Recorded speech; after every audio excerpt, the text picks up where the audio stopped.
Electric dipole. ठीक है, हम लोग पिछले क्लास में समझ चुके थे कि इलेक्ट्रिक डाइपोल होता क्या है। इलेक्ट्रिक डाइपोल, बहुत ध्यान से सुनना, इस चैप्टर इस टॉपिक का इंपॉर्टेंस हम बता चुके हैं। इस टॉपिक से एक ना एक क्वेश्चन, बड़ा क्वेश्चन सीबीएसई के बोर्ड एग्ज़ाम में भी रहेगा। ठीक है, ये आ जाएगा तुमको समझ में, कोई बहुत बड़ा चीज़ नहीं है। ठीक है, ध्यान थोड़ा सा दोगे तो आ जाएगा समझ में। चार्ज का ऐसा यूनिट क्या होता है पीयूष? बोलो बोलो, सुन तो लिया तुम। चार्ज कैसा है? हाँ, तो नोट बना है आप, लेकिन पढ़े नहीं। अच्छा अच्छा, कोई बात नहीं। फोर्स का ऐसा यूनिट? तो जो अच्छा ठीक है। वेलोसिटी का ऐसा यूनिट? कोई देखो, वैसा कोई ज़रूरी नहीं है, तुमको आता है तो ठीक है, नहीं आता तो कोई बात नहीं। ऐसा थोड़े सब बच्चा विद्वान थोड़े पैदा लेता है जी। चलो नहीं आता है कोई बात नहीं, उसमें क्या, तुम यहाँ सीखने आए, हम बताएंगे तुमको, टेंशन लेने का ज़रूरत नहीं है। ठीक, चलो ठीक, खाली ध्यान देना। ठीक है, आएगा सब बात समझ में आएगा। ए आयुष, आराम से बाबू। ए लड़का शुभम, बोले बात नहीं करने। देखो तो टॉपिक क्या हम लोग का, इलेक्ट्रिक डाइपोल। बहुत ध्यान से सुनेगा। इलेक्ट्रिक डाइपोल होता क्या है, हम लोग बात कर चुके थे।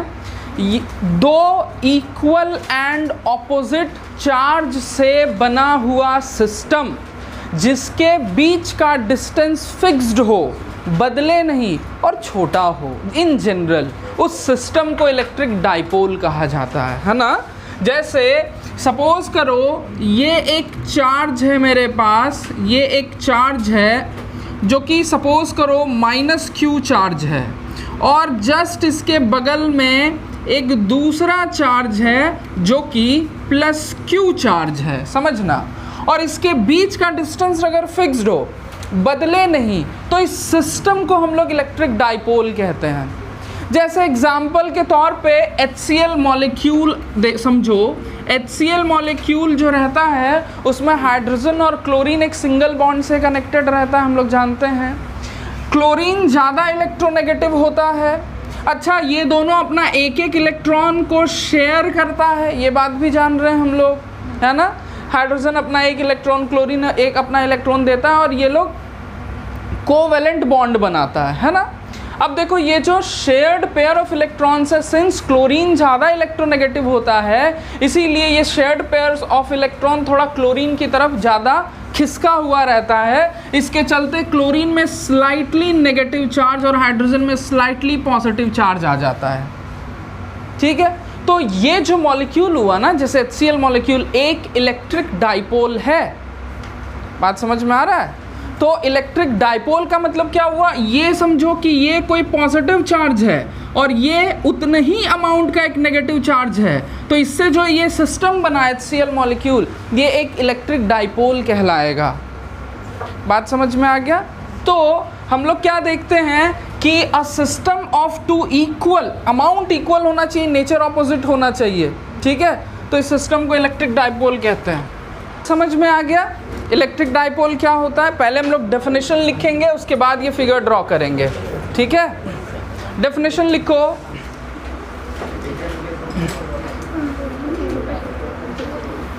हेडिंग खाली लिखना, फिगर बाद में ड्रॉ करना, खाली अभी हेडिंग लिखो। ठीक है, लिखना a system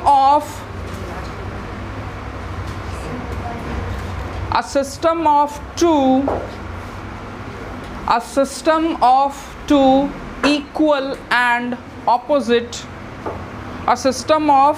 two equal and opposite charges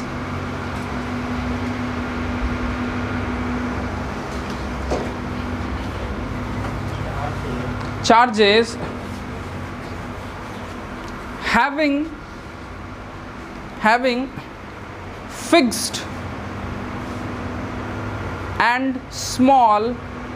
fixed and small distance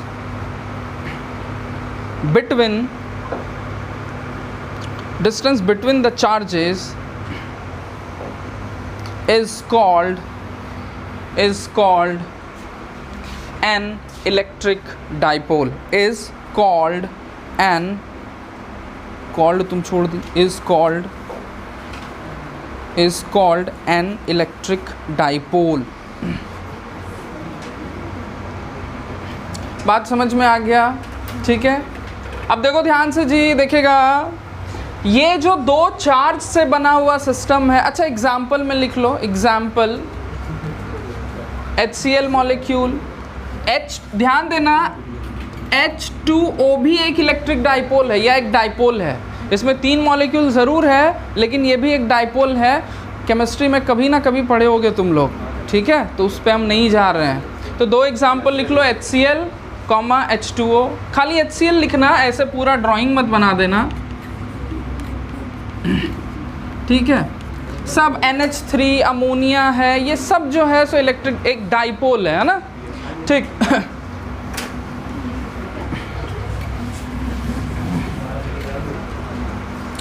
अब देखना ध्यान से सुनो जी, ध्यान देगा रौनक। इलेक्ट्रिक डाइपोल का ये जो दोनों चार्जेस होता है, जस्ट इसके बीच का जो पॉइंट होता है उसको हम लोग सेंटर ऑफ द डाइपोल कहते हैं और O से डिनोट करते हैं, ठीक है। सारा डिस्टेंस हम O से मेज़र करते हैं। हम ऐसा मान के चलते हैं कि O से राइट साइड A डिस्टेंस पे पॉजिटिव वाला चार्ज रखा हुआ है और O से लेफ्ट साइड A डिस्टेंस पे नेगेटिव वाला चार्ज रखा हुआ है। इस तरह से दोनों चार्जेस के बीच का जो डिस्टेंस है वो 2A अज्यूम हम लोग कर लेते हैं। बात समझ में आ रहा है? ठीक है। अब देखो एक बात समझना कि दोनों चार्जेस को जॉइन करने वाला जो लाइन होता है उसको हम लोग कहते हैं एक्सिस ऑफ द डाइपोल। तो ये जो लाइन है इसको हम लोग क्या बोलेंगे? इसको हम लोग कहते हैं axis of the dipole. Clear है? ठीक है। अब देखना ये जो एक्सिस है, अगर एक्सिस पे हम एक परपेंडिकुलर लाइन ड्रॉ कर दें जो सेंटर से होके गुजरे तो इसको हम लोग कहते हैं equatorial line of the dipole, या खाली इक्वाटोरियल लाइन बोल देते हैं, ठीक है। इसको कहते हैं इक्वाटोरियल लाइन। बात समझ में आ रहा है? ठीक है। अब देखो अगर कोई प्लेन है जो इस इक्वाटोरियल लाइन से होके गुजरे, जैसे मान लो कोई एक पेज है या कोई एक मान लो कॉपी हम ऐसे घुसेड़ दें ऐसे इस इक्वाटोरियल लाइन पे ऐसे, तो उस प्लेन को जो इक्वाटोरियल लाइन पे ऐसे हो, ऐसे काट के जाए इक्वाटोरियल लाइन को, उस प्लेन को हम लोग कहते हैं इक्वाटोरियल प्लेन। बात समझ में आ रहा है? तो उसको हम ऐसे दिखा नहीं रहे हैं, बस काम मेरा यही दोनों से चल जाएगा। अच्छा ये जो नाम वगैरह है ना, ये अर्थ का अगर हम स्ट्रक्चर देखें तो उसी की तरह उसी से कुछ सिमिलर है, समझना बात को। अगर ये अर्थ है सपोज करो, हम लोग जानते हैं अर्थ में यहाँ पे नॉर्थ पोल यहाँ पे साउथ पोल होता है, 2 पोल होता है। दोनों पोल को ज्वाइन करने वाला लाइन क्या कहलाता है? उसी तरह से डाइपोल में दोनों पोल को ज्वाइन करने वाला लाइन एक्सिस कहलाया, ठीक है।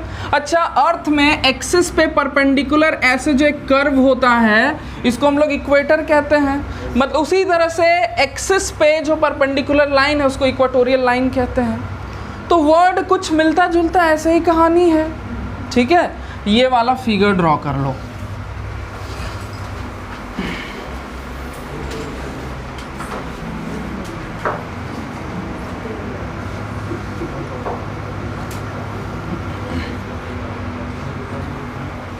बात नहीं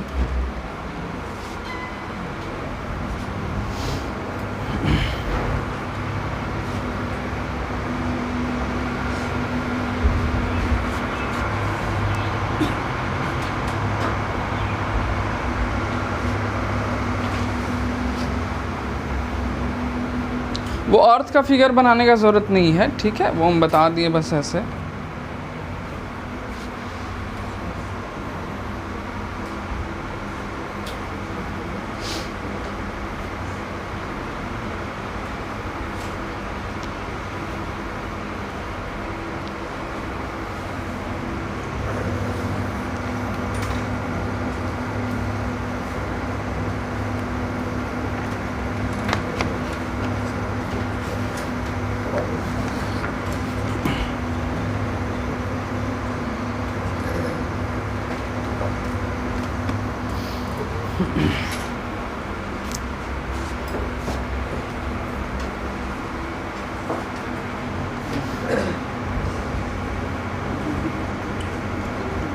हो गया?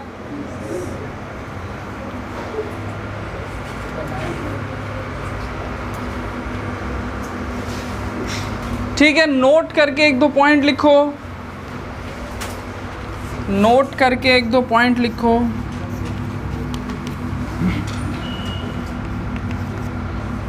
इसी टर्म्स के बारे में कुछ लिख लेंगे हम लोग, है ना? लिखना, the mid point between the mid point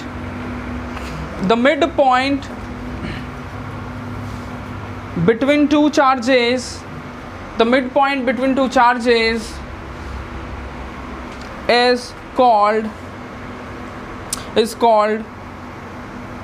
the center of the dipole, the center of the dipole, the center of the dipole.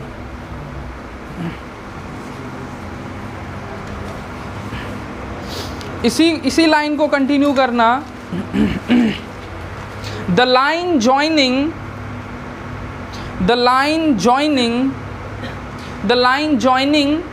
The two charges, the line joining the two charges is called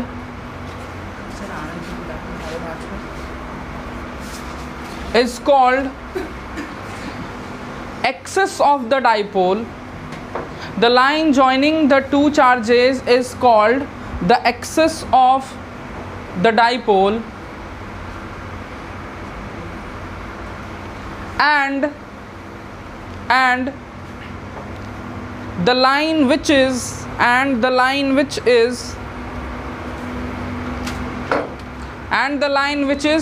perpendicular to the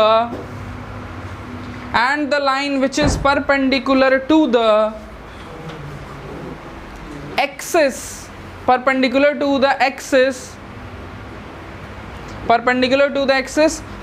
through the center, perpendicular to the axis passing through the center is called equatorial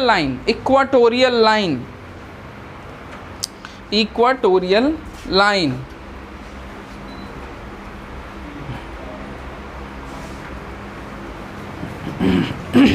हो गया? Next point लिखो, second point लिखना, next point जैसे ही लिखना है लिखो। हाँ, लिखना, the net charge of the dipole is the net charge of the dipole is zero. The net charge of the dipole is zero, but the electric field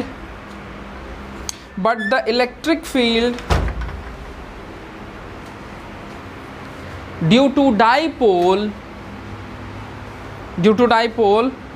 at any point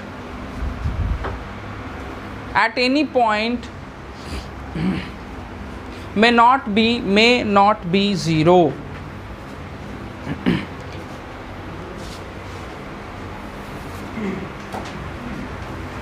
ठीक है?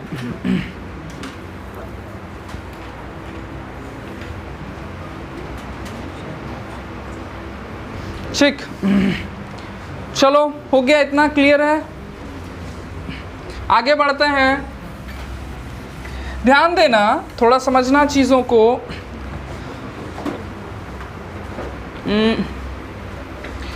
Next जो topic है ये electric dipole main topic है, ठीक है? इसी के अंदर अब चीज़ों को हम लोग पढ़ रहे हैं, ठीक है? तो इसके अंदर अब हमको एक और टॉपिक पढ़ना है जिसको हम लोग बोलते हैं डाइपोल मोमेंट। Dipole moment. देखो बाबू, हम पूछेंगे, याद रखना, जो करना है करो, गप करना है, मारपीट करना है, डांस कर, नहीं, ये नहीं कर सकता है, ठीक है? जो करना है करो, खाली हमको डिस्टर्बेंस नहीं होना चाहिए, तुमको भी नहीं होना चाहिए। सबसे ज़्यादा ज़रूरी है तुम वो काम मत करो जिससे तुमको घाटा हो। कोई ऐसा इंसान है जी धरती पे जो अपना घाटा का काम करता है? जो बुड़बक है, जिसको बुद्धि नहीं है, वही लोग करता है। जिसके पास थोड़ा सा भी होशियारी, अपना घाटा का काम तो नहीं करता है। ठीक है, तो हमको डिस्टर्ब मत करो और ध्यान दो, हम अभी तुरंत पूछेंगे। ठीक है, जो चीज़ पढ़ा रहे हैं वो चीज़ एकदम तुरंत पूछेंगे, इसलिए एकदम ध्यान यहाँ पे रहना चाहिए। रेडी रहो इस चीज़ के लिए कि सर पूछे तो बेइज्जती नहीं फील करो, जवाब दे दो। और जो बता रहे वही पूछेंगे, कोई 1 साल 2 साल 3 साल पुराना पढ़ा हुआ चीज़ नहीं पूछेंगे किसी से। ठीक है, तो डाइपोल मोमेंट ये टॉपिक है, बहुत ध्यान से समझना। डाइपोल मोमेंट को कैपिटल P से डिनोट करते हैं। एक चीज़ और ध्यान देना, डाइपोल मोमेंट वेक्टर क्वांटिटी है, तो इसके ऊपर एक छोटा सा एरो भी दे देते हैं हम लोग। ठीक है, अब थोड़ा ध्यान से सुन लो पहले सारा कहानी। किसी भी डाइपोल का, यहाँ पे हम सारा ये सब जो स्ट्रक्चर है थोड़ा हटा रहे हैं। ठीक है, हमको केवल डाइपोल दिखाना है, एक्सिस उसका इक्वाटोरियल पॉइंट, ये सब इक्वाटोरियल लाइन वगैरह ये सब दिखाने का ज़रूरत नहीं है। तो ध्यान देना, अगर हम लोग के पास कोई डाइपोल है, डाइपोल का मतलब अ system of 2 equal and opposite charge. ठीक है हम लोग के पास दोनों चार्ज के बीच का डिस्टेंस कितना है जी? मान लेते हैं दोनों चार्ज के बीच का डिस्टेंस जो है अपना 2a है। अच्छा ध्यान देना, किसी बुक में या कहीं पे 2a लिखा रहता है, कहीं 2l लिख देगा, कुछ भी लिख सकता है, तो उससे कंफ्यूज नहीं होना है। ठीक है, एक का चार्ज -q है और दूसरे का चार्ज +q है, ये सेंटर है अपना। ठीक, बहुत ध्यान से सुनना, हर डाइपोल का एक डाइपोल मोमेंट होता है, समझना बात को। जैसे हर चार्ज अपना एक इलेक्ट्रिक फील्ड जनरेट करता है, या उसी तरह से ये जो सिस्टम है, ये जो डाइपोल है ना, इस डाइपोल के पास एक स्पेशल चीज़ होता है जिसको हम उसका डाइपोल मोमेंट कहते हैं। अब एक इम्पॉर्टेंट बात समझना, ये डाइपोल मोमेंट कहीं पे भी कुछ काम करेगा कहने का मतलब, अगर इस डाइपोल, ये जो डाइपोल है मेरे पास, इसके आसपास बहुत सारा पॉइंट्स है ना, तो डाइपोल तो असल में 2 चार्ज से बना हुआ सिस्टम है ना जी। तो अगर ये डाइपोल इस पॉइंट पे कुछ ना कुछ इलेक्ट्रिक फील्ड जनरेट कर सकता है, क्योंकि हर चार्ज किसी ना किसी पॉइंट पे इलेक्ट्रिक फील्ड जनरेट करता है। तो ये तो चार्ज से बना हुआ है, तो 2 चार्ज से बना हुआ है, तो ये दोनों चार्ज मिलके यहाँ पे कुछ ना कुछ इलेक्ट्रिक फील्ड जनरेट करेगा। हम बोलेंगे वो इलेक्ट्रिक फील्ड डाइपोल जनरेट किया है ना, समझ रहे बात को। तो डाइपोल जो है, ये जो डाइपोल है, ये अपने आसपास के किसी भी पॉइंट पे जो इलेक्ट्रिक फील्ड जनरेट करता है, वो इलेक्ट्रिक फील्ड इस डाइपोल मोमेंट के इस डाइपोल के डाइपोल मोमेंट पे डिपेंड करता है। हम फिर से बोल रहे हैं, ये डाइपोल अपने आसपास के किसी भी पॉइंट पे जो इलेक्ट्रिक फील्ड जनरेट करता है, वो इलेक्ट्रिक फील्ड उस डाइपोल के डाइपोल मोमेंट पर डिपेंड करता है। मतलब इसका कोई भी चीज़ जो है उस डाइपोल मोमेंट के बिना नहीं हो पाता है। इसको कुछ भी कहीं पे काम करना होगा तो अपना डाइपोल मोमेंट को घुसाता है वहाँ पे। बात समझ रहे हो? तो इसलिए हमको डाइपोल मोमेंट, किसी भी डाइपोल का डाइपोल मोमेंट होता क्या है पहले ये समझना पड़ेगा। ठीक है, समझना बात को। तो किसी भी डाइपोल का जो डाइपोल मोमेंट है, बहुत ध्यान से सुनो, उसको कुछ इस तरह से डिफाइन किया जाता है। Dipole moment of any dipole is the product of, product का मतलब होता है, चलो पहले हम समझा देते हैं। ये जो दोनों चार्जेस है ना, इन दोनों चार्जेस का मैग्नीट्यूड सेम होगा। जैसे अगर ये -2 कूलम है तो ये +2 कूलम होगा। ठीक है, तो फिलहाल हम -q और +q के टर्म्स में लिख रहे हैं। ठीक है, तो इस डाइपोल का जो डाइपोल मोमेंट होगा वो क्या होता है समझना, इन दोनों में से किसी एक चार्ज का मैग्नीट्यूड ले लो और उसको दोनों चार्जेस के बीच के डिस्टेंस से मल्टीप्लाई कर दो, तो इस तरह से जो नया चीज़ बन के आता है उसी को हम डाइपोल मोमेंट कहते हैं। बात समझ में आया हम क्या बोल रहे हैं? दोनों चार्जेस में से किसी एक चार्ज का मैग्नीट्यूड ले लो। जैसे सपोज करो ये -2 कूलम है, ये +2 कूलम है, और दोनों के बीच का डिस्टेंस सपोज करो ऐसा होता नहीं है, लेकिन सपोज करो कि 5 मीटर है। डाइपोल में 2 चार्जेस के बीच का डिस्टेंस इतना बड़ा नहीं होता है, ठीक है, छोटा होता है। तो इसका जो डायपोल मोमेंट होगा वो क्या होगा, दोनों में से किसी एक चार्ज का मैग्नीट्यूड ले लो 2 कूलम, दोनों के बीच का डिस्टेंस से मल्टीप्लाई कर दो 10, तो इसका डायपोल मोमेंट 10 होगा। बात समझ में आ रहा है क्या बोल रहे हैं? तो डायपोल मोमेंट क्या है, किसी भी डायपोल के दोनों में से किसी एक चार्ज का मैग्नीट्यूड को उन दोनों चार्जेस के बीच के डिस्टेंस से मल्टीप्लाई कर दे तो जो नया फिजिकल क्वांटिटी बनता है उसी को उस डायपोल का डायपोल मोमेंट कहते हैं। It is the product of magnitude of one of the charges and the distance between the charges. It is the product मतलब multiplication. Dipole moment is the product of magnitude of one of the charges. ध्यान देना, magnitude, हम यहाँ खाली 2 use करेंगे, +2 -2 ऐसे नहीं use करेंगे। Dipole moment is the product of magnitude of one of the charges and the distance between the charges. एक लाइन का चीज है, डायपोल मोमेंट का डेफिनेशन भी आता है। बात समझ में आ रहा है? पहले समझो चीजों को, हम लिखवाएंगे एक एक बात। अब डायपोल मोमेंट जो है वो क्या होता है, हम इस बात को समझ चुके हैं।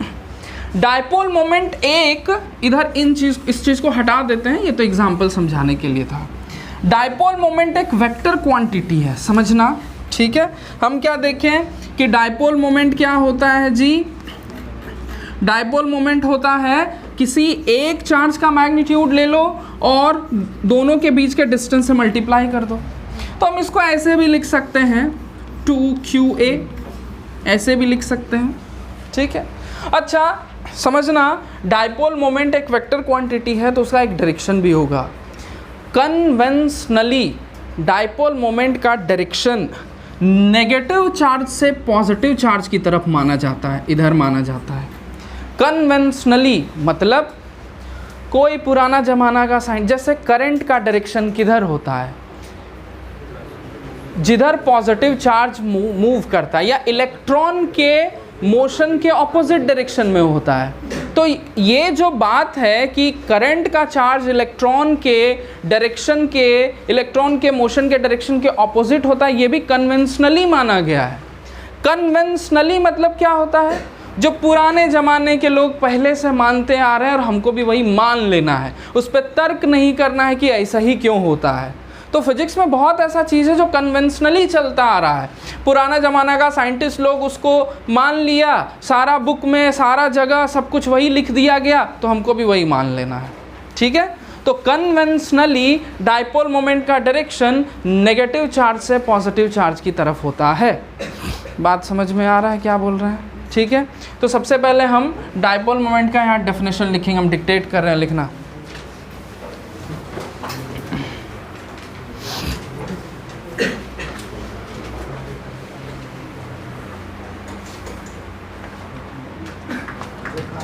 लिखना,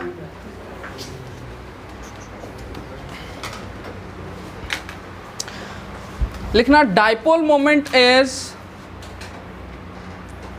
defined as, dipole moment is defined as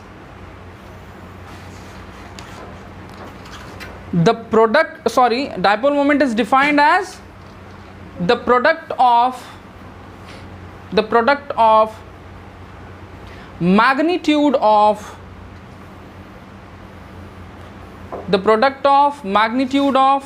one of the charges, the product of magnitude of one of the charges and the distance between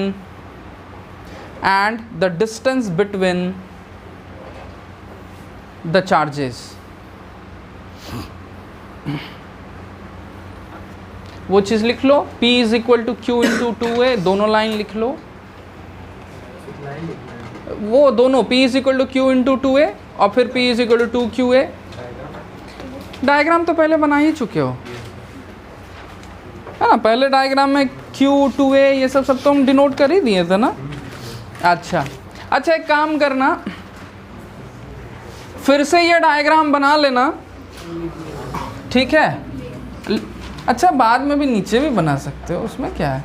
यहाँ पे ये जो डायरेक्शन है ना, ये दिखा देना कि ये डायपोल मोमेंट का डायरेक्शन होता है, ठीक है। अच्छा, एक इम्पॉर्टेंट बात 11 का एक चीज़ है, थोड़ा ध्यान से सुनना समझना। हम लोग ये चीज़ देखे हैं कि किसी भी वेक्टर के डायरेक्शन को, जैसे मान लो कोई वेक्टर इस डायरेक्शन में है, ठीक है, मान लो ये वेक्टर ए है, तो इस डायरेक्शन को हम ए कैप लिख सकते हैं ना। कोई अगर फोर्स, मान लो कोई फोर्स सपोज करो इस डायरेक्शन में है, तो इस डायरेक्शन को हम एफ कैप लिख सकते हैं। किसी भी वेक्टर के डायरेक्शन को हम उस वेक्टर के सिंबल के ऊपर कैप डाल के दिखा सकते हैं, ये बात पता है, ठीक है। तो ये जो डायरेक्शन है, ये वाला जो डायरेक्शन है, ठीक है, इस डायरेक्शन में डाइपोल मोमेंट है, तो इस डायरेक्शन को हम पी कैप नाम दे सकते हैं। अब अगर कोई भी चीज़ इस डायरेक्शन में हुआ तो हम बोल सकते हैं कि वो चीज़ पी कैप डायरेक्शन में है। बात समझ में आ रहा है? और अगर कोई चीज़ इस डायरेक्शन में हुआ तो हम बोलेंगे पी कैप के ऑपोजिट डायरेक्शन में है, यानी कि माइनस पी कैप डायरेक्शन में है। बात समझ में आ गया? ठीक है, तो अच्छा ठीक है, इसको लिख लिए, थोड़ा नीचे फिगर बना के ऐसे ये डायरेक्शन दिखा देना, ठीक है, बाकी हम ये सब बात भी लिखवा देंगे। अच्छा एक चीज़ थोड़ा ध्यान देना, एक छोटा सा चीज़, ये जो हम लोग डाइपोल मोमेंट का ये लिखे हैं, इसको थोड़ा ऐसे बंद कर देना, है ना। अच्छा एक इम्पॉर्टेंट बात, हम यहाँ पे खाली उसके मैग्नीट्यूड के बारे में दिखाए हैं। अगर हम इसको प्रॉपर वेक्टर फॉर्म में लिखें, यानी ऐसे p के ऊपर एरो दे के लिखें, तो हम ऐसे लिख सकते हैं 2qa p कैप। अभी तो हम बात किए कि डाइपोल मोमेंट का डायरेक्शन किधर होता है, इधर, और इस डायरेक्शन को हम पी कैप बोल सकते हैं। तो ये भी टर्म लिख लेना, वेक्टर फॉर्म में लिख लेना।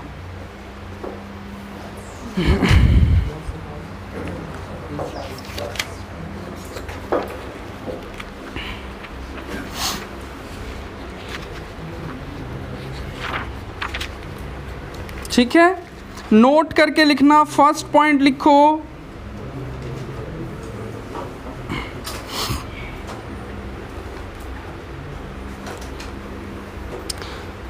फर्स्ट पॉइंट लिखो, dipole moment is a, first point लिखो, dipole moment is a vector quantity, dipole moment is a vector quantity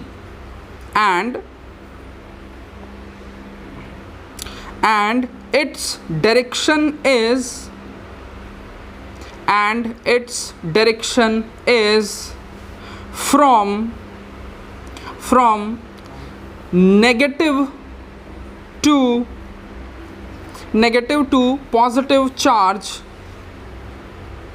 bracket में लिख लेना कन्वेंशनली, ब्रैकेट में लिखना कन्वेंशनली, फुल स्टॉप। इसी लाइन को कंटिन्यू करना। Direction of dipole moment is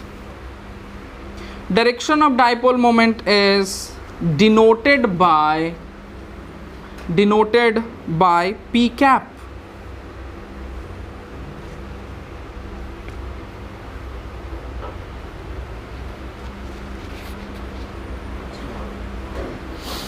ठीक है, नेक्स्ट पॉइंट लिखना, SI unit of dipole moment is, SI unit of dipole moment is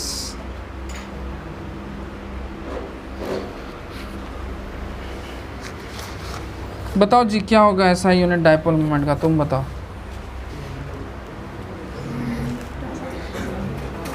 कोई नहीं बोलेगा, हम जिससे जिससे पूछेंगे भाई। सोचो। अंश प्रसाद बताओ बाबू। गुड, बहुत अच्छा। CM कूलम मीटर, क्योंकि चार्ज है और डिस्टेंस है ना। ये क्या, ये चीज़ डिस्टेंस है और ये चार्ज है, तो चार्ज का कूलम और डिस्टेंस का मीटर, तो कूलम मीटर होता है SI यूनिट। लिख दो CM, याद रखना है ना।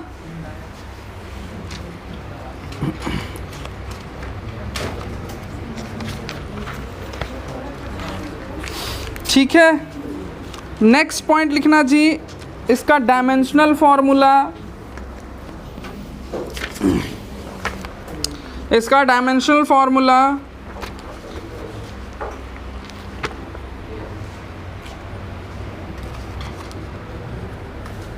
इसको इधर रखना है ना। बोलो क्या होगा? गुड। डायमेंशनल फॉर्मूला होगा LTA लिखना, जो लिखो यार, ऐसे भी लिख सकता है तुम लोग लात, ठीक है, लेकिन जनरली पहले हम लोग MLT LMT इन सबको पहले लिखते हैं, कोई फ़र्क वैसे नहीं पड़ता है, तो तुम लात भी याद रख सकते हो। हाँ हाँ, हो गया, लिख लिए? मेरे ख्याल से कोई पॉइंट बचा नहीं है।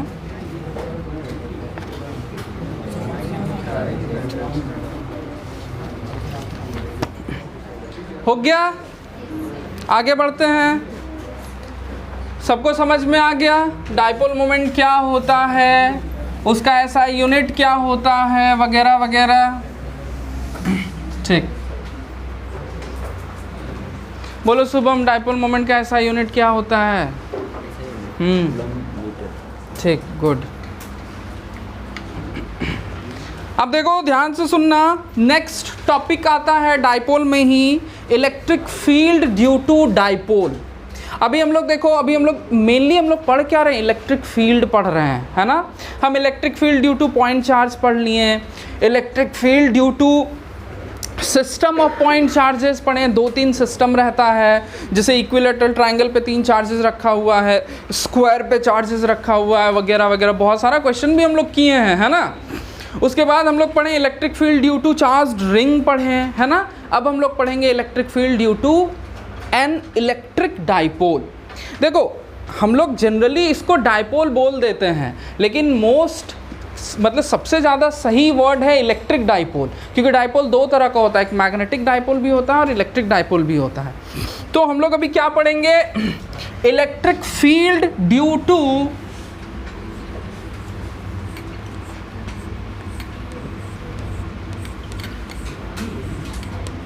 Electric field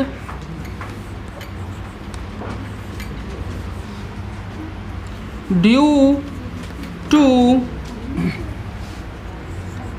N electric dipole.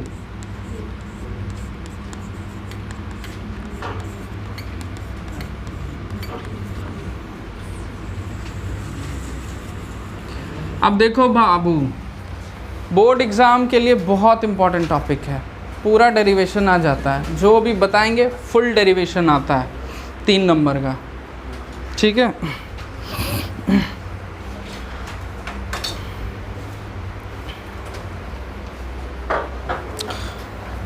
समझना थोड़ा। अच्छा पहले लिख लो, हेडिंग लिख लो।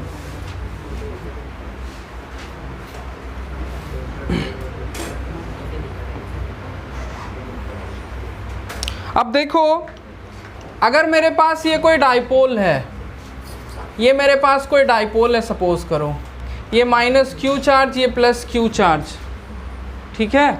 लकी बताना इस लाइन को क्या बोलते हैं? गुड।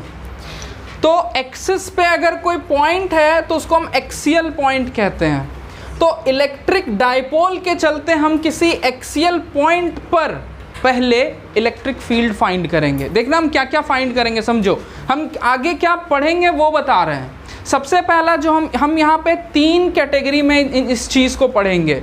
सबसे पहले हम पढ़ेंगे electric field due to dipole at any axial point, मतलब कोई भी एक्सियल पॉइंट है अगर यहाँ पे, तो यहाँ पे इस डाइपोल के चलते क्या इलेक्ट्रिक फील्ड होगा वो पढ़ेंगे। फिर इस लाइन को क्या बोलते हैं जी? Equatorial line. हम किसी इक्वाटोरियल लाइन के किसी पॉइंट पे इस डाइपोल के चलते क्या इलेक्ट्रिक फील्ड होगा सो पढ़ेंगे। बात समझ में आ गया?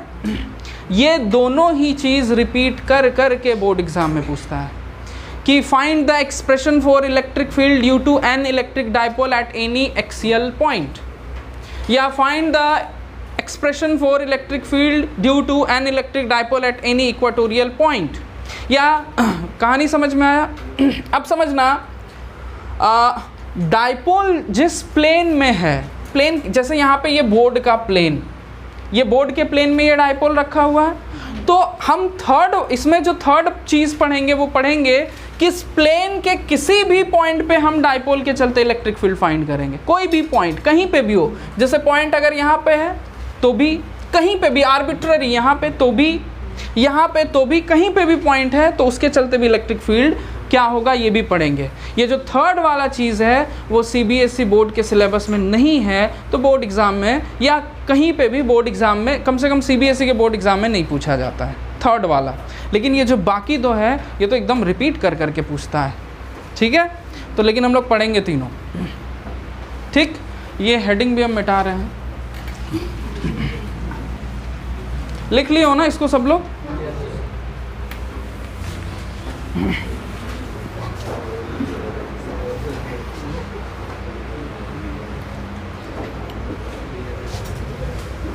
तो जो फर्स्ट हम लोग पढ़ेंगे जी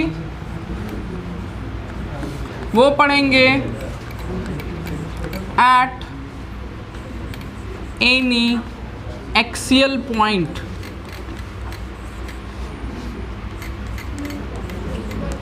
बहुत ध्यान से सुनेगा सब बच्चा लोग, इम्पॉर्टेंट चीज़ है, ध्यान देना। जो बच्चा साल भर नहीं पढ़ता है ना वो बच्चा लास्ट में बहुत परेशान होता है, सर हमको कुछ इम्पॉर्टेंट दे दीजिए, सर हमको कुछ इम्पॉर्टेंट, रोज़ फ़ोन कर रहा है, सर इम्पॉर्टेंट नहीं दिए अभी तक, सर नहीं दिए, और उसको हम इम्पॉर्टेंट दे भी देना तो भी नहीं लिख पाता है। 10th क्लास थोड़े है जी कि हम बोल देंगे ये चीज़ याद कर लो, तुम तुरंत एकदम कल एग्ज़ाम है 2 दिन पहले रटने बैठेगा तुम रट लेगा, कुछ नहीं कर पाएगा। अगर तुम 12th क्लास में साल भर नहीं पढ़ोगे ना कुछ नहीं कर पाओगे। हम तुमको क्वेश्चन भी दे देंगे ना तो भी तुम नहीं कर पाओगे, वैसे हम दे ही नहीं पाएंगे लेकिन नहीं कर पाओगे। तो ये बात याद रखना कि तुमको पूरा साल भर पढ़ना होगा। और अब जो है सीबीएसई अब धीरे धीरे जो बोर्ड का लेवल है धीरे धीरे उसको थोड़ा कॉम्पिटिटिव लेवल के करीब लाते जा रही है। और स्पेशली फिजिक्स में जो है क्वेश्चन कॉन्सेप्चुअल पूछता है, तुम खाली रट के जाके किसी भी क्वेश्चन का आंसर नहीं दे पाओगे। कुछ कुछ होता है, कुछ कुछ ट्रेडिशनल चीज़ होता है, ठीक है, वो सब चीज़ हो जाएगा, कोई बात नहीं है ना। क्या बोला बाबू? हाँ एकदम रहता है, फिजिक्स में न्यूमेरिकल नहीं रहेगा या तो ऐसा तो हो नहीं सकता है। हैं? अरे तो एमसीक्यू में न्यूमेरिकल नहीं पूछेगा क्या? जो भी पैटर्न हो, एमसीक्यू रहे, थ्योरेटिकल रहे, जो भी पोर्शन रहे, तुमको सिलेबस डिटेल से पढ़ना होगा, अच्छे से पढ़ना होगा, ये बात ध्यान में रखना। अब ध्यान दो, हम क्या करने जा रहे हैं, किसी डाइपोल के चलते किसी एक्सियल पॉइंट पे इलेक्ट्रिक फील्ड निकालने जा रहे हैं, है ना। तो देखो ये मेरे पास कोई इलेक्ट्रिक डाइपोल है,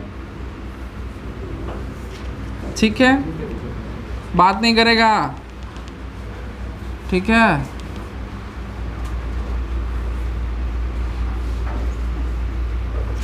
ये सपोज करो माइनस क्यू चार्ज है, ये प्लस क्यू चार्ज है। बहुत ध्यान से देखना, ये अपना यहाँ पे सेंटर ऑफ द डाइपोल है जिसको ओ नाम देते हैं, ठीक है। दोनों चार्जेस के बीच का जो डिस्टेंस है उसको फ़िलहाल हम 2a नाम देते हैं, ठीक है। हम क्या कर रहे हैं इस बात को समझना कि ये जो सेंटर है ना, सेंटर से r डिस्टेंस पे हम एक पॉइंट P कंसिडर कर लिए हैं, ठीक है। कोई पॉइंट P कंसिडर कर लिए हैं, सपोज करो P छोड़ो, हम नाम दे देते हैं क्या नाम दे दें यार चलो P ही नाम देते हैं, ठीक है। ध्यान देना, कोई एक पॉइंट है, ये पॉइंट जो कि सेंटर से R नाम दे देते हैं। P से कन्फ्यूज़न हो जाएगा डाइपोल मोमेंट के टर्म में। A भी नहीं दे रहे हैं, ठीक है, क्योंकि ये चार्ज जिस पॉइंट पर रखा हुआ इस पॉइंट को A नाम दे रहे हैं, ये चार्ज जिस पॉइंट पर रखा हुआ इसको B नाम दे रहे हैं, ठीक है। O से स्मॉल r डिस्टेंस पे ये पॉइंट कैपिटल R रखा हुआ है, ऐसे समझो बात को। चलो हम इस पॉइंट को C नाम दे रहे हैं, ठीक है। सारा कहानी समझ में आया कि डाइपोल के सेंटर से स्मॉल r डिस्टेंस पे ये पॉइंट C है, पॉइंट दिख रहा है ना, ठीक है। अच्छा, अब देखो बहुत ध्यान से देखना, हम लिख देते हैं प्रॉपरली कि हम क्या किए हैं, हम एक पॉइंट कंसिडर किए हैं, consider N axial point. Axial point का मतलब क्या हुआ, एक ऐसा पॉइंट जो एक्सिस पे है। Consider N axial point at a distance r from O, right side of plus Q charge. ये एक ऐसा हम पॉइंट कंसिडर किए हैं, ठीक है। अब देखो समझना, अगर हमको इस पॉइंट पे इस डाइपोल के चलते इलेक्ट्रिक फील्ड फाइंड करना है, तो इस डाइपोल में दो गो चार्ज है। अगर हम इन दोनों चार्ज के चलते इंडिविजुअल इलेक्ट्रिक फील्ड यहाँ पे फाइंड कर लें, है ना, जैसे इसके चलते यहाँ पे जो इलेक्ट्रिक फील्ड है सो फाइंड कर लें, इसके चलते यहाँ पे जो इलेक्ट्रिक फील्ड होगा सो फाइंड कर लेंगे, और दोनों इलेक्ट्रिक फील्ड का वेक्टर सम कर देंगे, तो यहाँ पे नेट इलेक्ट्रिक फील्ड पता चल जाएगा। बात क्लियर है, ठीक है। अब देखो थोड़ा ध्यान से, ये वाला चार्ज है पॉजिटिव, तो पॉजिटिव चार्ज इस पॉइंट पे किधर इलेक्ट्रिक फील्ड जनरेट करेगा, बाहर की तरफ, इधर। इसको हम लिखते हैं electric field due two plus Q charge. ये नेगेटिव चार्ज है, ये C पे किधर इलेक्ट्रिक फील्ड जनरेट करेगा, इधर अपने की तरफ, रेडियली इनवर्ड। तो हम इसको लिखते हैं electric field due to minus Q charge. Figure एकदम क्लियर है। हम इन दोनों इलेक्ट्रिक फील्ड को निकालेंगे, ठीक ना। तो सबसे पहले हम क्या निकाल रहे हैं, नाउ सबसे पहले हम निकाल रहे हैं इलेक्ट्रिक फील्ड। ध्यान देना, हम सब कुछ लिख दे रहे हैं प्रॉपर, खाली देखते जाओ। Electric field due two plus Q charge at point C is, हम इसको E प्लस Q नाम दे रहे हैं। बहुत ध्यान से देखिएगा जी, किसी भी चार्ज के चलते, इस चार्ज के चलते इस पॉइंट पे जो इलेक्ट्रिक फील्ड होगा उसका फॉर्मूला होगा K, इस चार्ज का मैग्नीट्यूड Q बाय यहाँ से C पॉइंट का डिस्टेंस। तो देखना ज़रा, यहाँ से C पॉइंट का डिस्टेंस है R, और यहाँ से यहाँ का डिस्टेंस है A, तो यहाँ से यहाँ का डिस्टेंस R माइनस A। तो क्या हो जाएगा यहाँ पे, R माइनस A का होल स्क्वायर। अच्छा, ये जो इलेक्ट्रिक फील्ड है जो प्लस Q चार्ज के चलते, इसका डायरेक्शन किधर है, इधर, और इधर वाले डायरेक्शन को हम P कैप से डिनोट कर सकते हैं। मतलब ये जो डाइपोल है, इसका जो डाइपोल मोमेंट होगा, इसका जो डाइपोल मोमेंट होगा उसका डायरेक्शन इधर होगा ना जी। जो डाइपोल मोमेंट होगा उसका डायरेक्शन तो इधर होगा, डाइपोल मोमेंट का।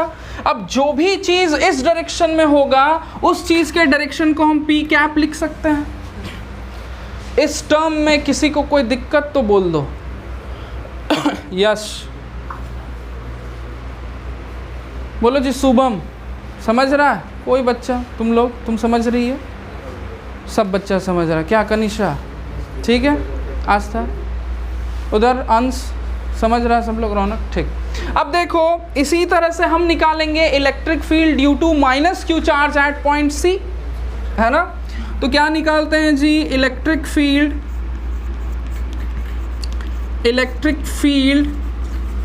Due to minus Q charge at C at point C। ये क्या होगा, हम इसको ऐसे लिखेंगे, electric field due to minus Q charge जो होगा, बताओ आयुष क्या लिखे, KQ by R plus A, good. और direction yes, minus P cap direction लिखेंगे, माइनस P कैप डायरेक्शन लिखेंगे, कुछ ऐसा, ठीक है। इतना दूर क्लियर हो गया सबको। अब हम क्या करेंगे ये जो दोनों इलेक्ट्रिक फील्ड है इसका हम वेक्टर सम करेंगे। बहुत ध्यान से सुनना, यहाँ पे कुछ बच्चों को कन्फ्यूज़न होता है। अगर दो वेक्टर अगर इस तरह से दिया हो, समझो बात को, अगर दो वेक्टर ऐसे दिया हो कि एक वेक्टर का मैग्नीट्यूड हमको पता है, दूसरे वेक्टर का भी मैग्नीट्यूड पता है और दोनों के बीच का एंगल पता है, तब हम इन दोनों वेक्टर का वेक्टर सम कैसे करते हैं? वो फॉर्मूला यूज़ करके a² + b² + 2ab cos θ under root. लेकिन अगर दो वेक्टर जो है अपने डायरेक्शन के साथ दिया हो, समझना, मतलब अगर दो वेक्टर जो है इस तरह से दिया हो, सपोज करो a वेक्टर ऐसे दिया हो, दिख रहा है ये देखो तो, अगर कोई वेक्टर ऐसे दिया हो 2i + 3j और दूसरा वेक्टर ऐसे दिया हो -i + 5j, तब हम इसको कैसे ऐड करते हैं? सीधा सीधी ऐड कर देते हैं। मतलब हम सीधा सीधी क्या कर देते हैं, इसको और सीधा सीधी यहाँ पे ये वाला चीज़, मतलब हम क्या करते हैं, कुछ ऐसा करते हैं, देखना, सीधा सीधी इन दोनों को ऐड कर देते हैं, यानी कि 2i + 3j -i + 5j, कुछ इस तरह से कर देते हैं। समझना बात को, ठीक है? अगर ऐसा रहता है तो मेरा आंसर क्या, 3 2 5j और यहाँ पे +5i + 4j हो जाता है। अच्छा, ये -i है और 2i है तो i और 8j। चलो अच्छी बात, बहुत अच्छा, गुड, समझ रहा है सब बच्चा, ठीक है? ये चीज़ क्लियर है ना? तो जब डायरेक्शन जो है वो यूनिट वेक्टर के टर्म्स में रहता है तो हम सीधा सीधी ऐड कर देते हैं। वहाँ पे हमको a² + b² + 2ab cos θ under root का फॉर्मूला यूज़ करने का ज़रूरत नहीं पड़ता है। इसी तरह से यहाँ पे जो वेक्टर्स है वो देखो यूनिट वेक्टर के टर्म्स में लिखा हुआ है, तो इसको भी हम सीधा सीधी ऐड कर देंगे। हमको यहाँ पे कोई a² + b² + 2ab cos θ लगाने का ज़रूरत नहीं पड़ेगा। बात समझ में आ रहा है क्या बोल रहे हैं? ठीक है, तो अब हम सीधा सीधी क्या लिख सकते हैं कि now the net electric field, electric लिखा हुआ, electric field at C is, सीधा सीधी यहाँ पे जो नेट इलेक्ट्रिक फील्ड होगा जी, वो हम सीधा ऐसे लिख सकते हैं, electric field due to +q charge plus electric field due to -q charge, और सीधा सीधी साथ में लिखेंगे और ऐड करेंगे। लेकिन सबसे पहले ये कॉपी करो, क्या करना बात समझ में आ रहा है? और याद रखना बहुत इम्पॉर्टेंट है, ये डेरिवेशन आता है। नहीं, अभी इसको कंप्लीट हम कहाँ किए हैं? इधर केवल लेफ्ट साइड वाला सारा चीज़ लिख लो, इधर हम मिटाएंगे, है ना? बॉटल दो तो जी।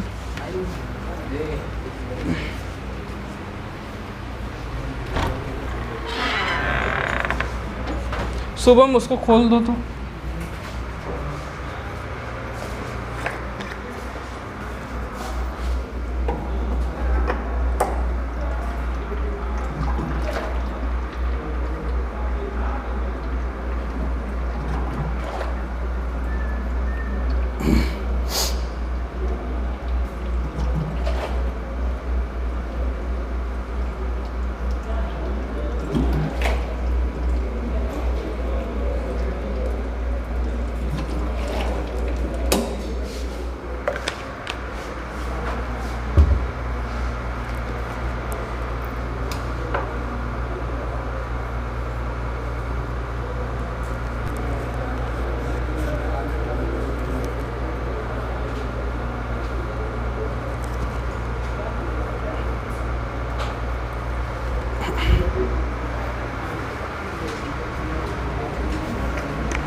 क्या लेफ्ट साइड वाला सब लोग लिख लिया ना जी?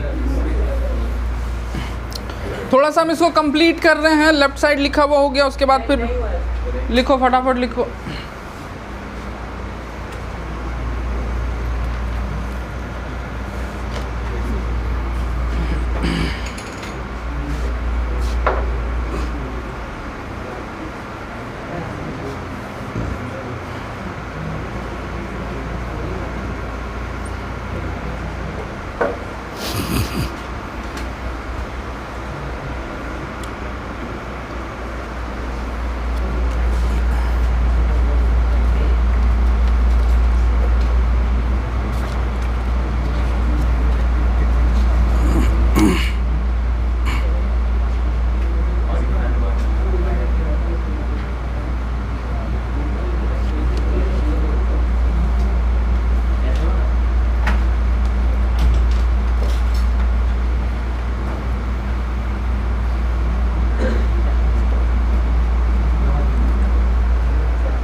अच्छा लिख लो, पूरा लिख लो, फिर करेंगे। लिख लो पूरा, हाँ लिखो पूरा।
हो गया? लिखा जी?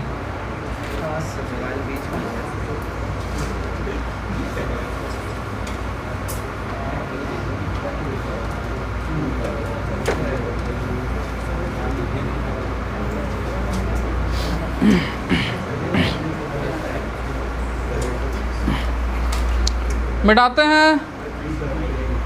हाँ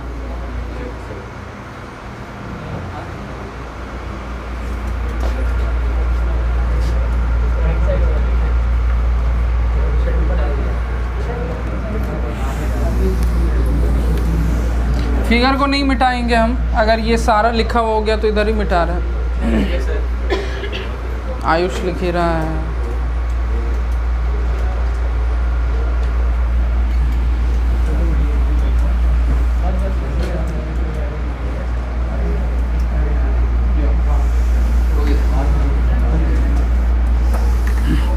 अच्छा देखना, नेट इलेक्ट्रिक फील्ड सी पे निकालना है तो इलेक्ट्रिक फील्ड क्या होगा? इलेक्ट्रिक फील्ड क्या होगा जी? वो जो लिखे हैं हम, देखो इसको, electric field due two plus Q क्या था? Electric field due two plus Q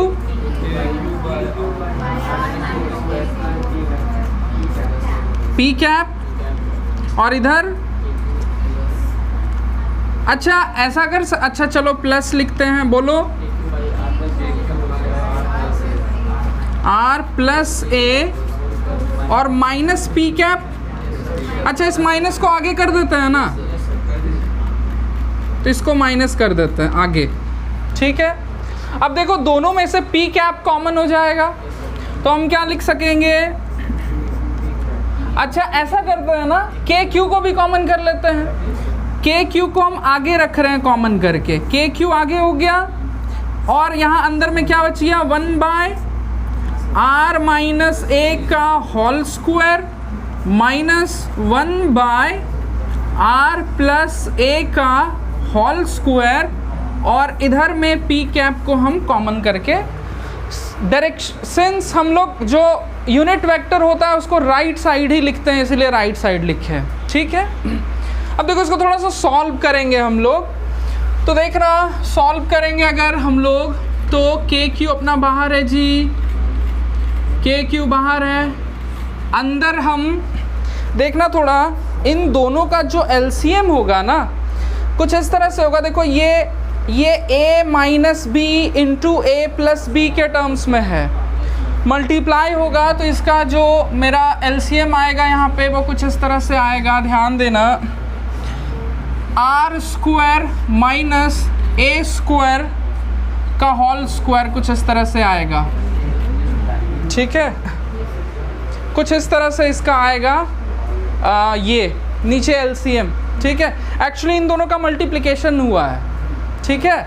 अच्छा अब देखो वहाँ पे जो आया वो समझना थोड़ा, कई बच्चों को ये कैलकुलेशन नहीं समझ में आएगा। हम जो नीचे लिखे वो क्या लिखे, इन दोनों का मल्टीप्लिकेशन लिखे हैं। जैसे सपोज करो 1/2 प्लस 1/3 कर रहे हैं, तो एलसीएम क्या, इन दोनों का मल्टीप्लिकेशन आता है, यानी 2 × 3 है ना। अच्छा फिर हम क्या करते हैं, 2 से इसको डिवाइड करते हैं, आता है 3, और यहाँ पे 3 को 1 से मल्टीप्लाई करके, मतलब यहाँ पे 3 और यहाँ पे 2 ऐड हो जाता है, मतलब इसके नीचे जो है और इसके नीचे जो है वो दोनों ऐड होता है, इसके नीचे वाला इधर, इसके नीचे वाला यहाँ पे ऐसे रहता है। समझना कहानी कैसे हो रहा है, जिसको समझ में आता है उसको तो आ जाएगा। तो होगा क्या, ये वाला चीज़ यहाँ पे आएगा और ये वाला चीज़ यहाँ आएगा, बीच में माइनस आएगा, मतलब क्या होगा, आर प्लस ए का whole square minus R minus A का होल स्क्वायर ये होने जा रहा है, और यहाँ पे पी कैप होगा। बात समझ में आ गया, दिख रहा, ये चीज़ क्लियर है ना जी सबको। देख लो ये स्टेप, कोई ऐसा बच्चा नहीं होना चाहिए जिसको नहीं समझ में आए। नेक्स्ट देखो फिर ये के क्यू है, ठीक है, इसको थोड़ा सॉल्व कर देते हैं हम लोग, एलसीएम को यही रहने देते हैं, R square minus A square का होल स्क्वायर,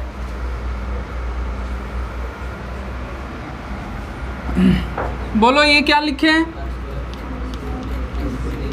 बोलते जाओ, जैसा लिखो, माइनस ए स्क्वायर होगा, 2ar या आर ए जो लिखो,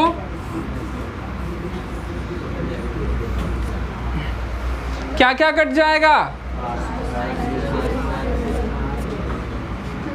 बचेगा क्या, यहाँ पे के क्यू है, यहाँ पे क्या बच गया, 4ra या ar जो बोलो, 2ar और 2ar, नीचे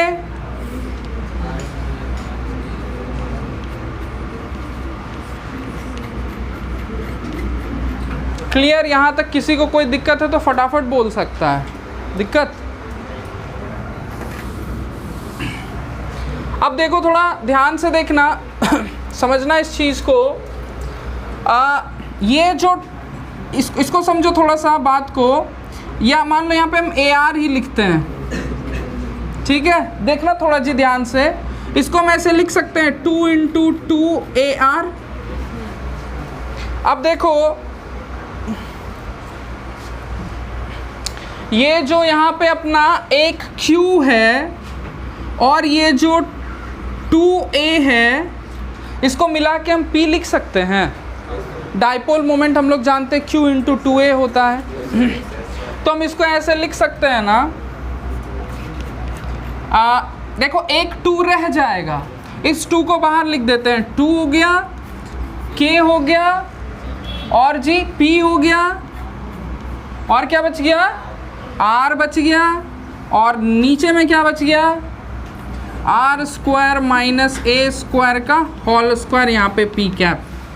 ये समझ में आया यहाँ से ये कैसे हुआ, अंश बोलो, नहीं समझ में आया तो बोल सकता है, ठीक है। अच्छा समझो कोई भी वेक्टर का मैग्नीट्यूड इनटू उस वेक्टर का डायरेक्शन, हम सीधा सीधी वो वेक्टर लिख सकते हैं। तो इसीलिए हम इस चीज को ऐसे लिख सकते हैं 2k और ये दोनों मिलके, या 2kr या r ऐसे लिखे, कुछ भी, चलो p लिख देते हैं, p vector r by r square minus a square का होल स्क्वायर। ये समझ में आ रहा है? ठीक है। अब एक इम्पॉर्टेंट बात देखना यहाँ पे, देखो बाबू समझना, बड़ा क्वेश्चन आता है ये सब चीज़। क्या कैसे हुआ बताओ? नीचे से जो लास्ट है उसके ऊपर वाला कि उसके भी ऊपर वाला? वो दोनों। देखो हम लोग पढ़े हैं ना जी कि ये जो दोनों चार्ज है, इसमें से किसी भी एक चार्ज का मैग्नीट्यूड और दोनों के बीच का जो डिस्टेंस होता है इसको p लिखते हैं। तो उसी तरह से देखो यहाँ पे एक q ले लिए और ये जो 4 है इसको 2 इंटू 2 लिख दिए और AR को AR रहने दिए। समझ रहा है? अब यहाँ वाला q इंटू ये 2a, ये q और इस 2a को मिला के हम p लिख दिए, तो k का k रह गया, ये वाला 2 बचा था तो ये वाला 2 यहाँ पे आया, और ये q और 2a मिलके p हो गया, और ये r जो बचा सो r, और नीचे में जो है सो वैसा ही है एग्जैक्टली। तुम समझ रहा है लकी? ठीक है। अब देखना जी, ध्यान से देखो, मेन जो डेरिवेशन है वो क्या है, इसको समझो। मेन जो डेरिवेशन है समझना, बोलता है कि अगर इफ ये जो r है वो बहुत बड़ा होता है a के कंपैरिजन में, मतलब एक्चुअली में डाइपोल के दोनों चार्जेस के बीच का डिस्टेंस बहुत छोटा होता है जी। जैसे HCl मॉलिक्यूल है तो उसमें हाइड्रोजन और क्लोरीन के बीच का डिस्टेंस बहुत छोटा होता है। तो इन जनरल जो इस पॉइंट का डिस्टेंस होता है यहाँ से r, वो a या 2a के कंपैरिजन में बहुत बड़ा होता है। यहाँ से यहाँ का डिस्टेंस दोनों चार्ज के बीच के डिस्टेंस के कंपैरिजन में बहुत बड़ा होता है। इसका मतलब क्या हुआ कि सिंस r जनरली r बहुत बड़ा होता है a के कंपैरिजन में, तो हम एक स्क्वायर का जो सब्ट्रैक्शन है उसको इग्नोर कर सकते हैं, क्योंकि अगर कोई भी चीज़ बहुत छोटा होता है तो उसके एडिशन और सब्ट्रैक्शन को इग्नोर किया जा सकता है, ऐसा माना जा सकता है कि वो है ही नहीं। तो इस सिचुएशन में हम ये मान सकते हैं कि ये है ही नहीं, तो यहाँ पे r टू द पावर 4 हो जाएगा। तो फॉर्मूला कुछ इस तरह से हो जाएगा, इलेक्ट्रिक फील्ड का फॉर्मूला कुछ इस तरह से हो जाएगा, 2k रहेगा, p रहेगा, और यहाँ